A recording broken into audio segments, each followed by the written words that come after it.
ಶರಣು ಶರಣುಮತಿ ಗಣನಾಯಕ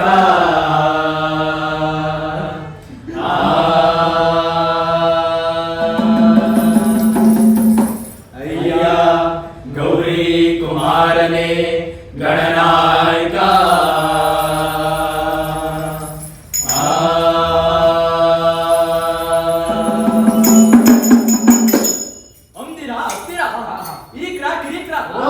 ನಾವು ಇದೇ ತಿಂಗಳು ಅಂದ್ರೆ ಮೇ 31ಕ್ಕೆ ನಾಟಕ ಮಾಡ್ತಾ ಇದೀವಿ. ನಾಟಕದ ಹೆಸರು ಗೊತ್ತಿಲ್ವೇನ್ರಿ? ರೀ ಗೊತ್ತಿದ್ರೆ ಹೇಳ್ರಿ, ಜಾಸ್ತಿ ಮಾತಾಡ. ರೀ ನಿಮಗ್ ಗೊತ್ತಾ? ರೀ ನಿಮ್ಗೆ ನಾಟಕದ ಹೆಸರು ಮಂಟೇಸ್ವಾಮಿ ಕಥಾ ಪ್ರಸಂಗ. ಮಂಟೇಸ್ವಾಮಿ ಕಥಾ ಪ್ರಸಂಗ ಎಲ್ಲಿಯಪ್ಪ ಅಂದ್ರೆ ಎಲ್ಲಿ? ಸಾಂಸ್ಕೃತಿಕ ಕಲಾ ಸಮುಚ್ಚಯ ಕಲಾಗ್ರಾಮ ಬೆಂಗಳೂರು. ಬೆಳಗಿನ ಆಟ 11ಕ್ಕೆ. ನೀವೆಲ್ಲ ಬೇಗ ಬೇಗ ಹೊಡ್ತುಂಬ ತುಂಬಿಕೊಂಡು ಬೇಗ ಬೇಗ ಬಂದ್ಬಿಡಿ. ಬೇಗ ಬಂದ್ಬಿಡಿ.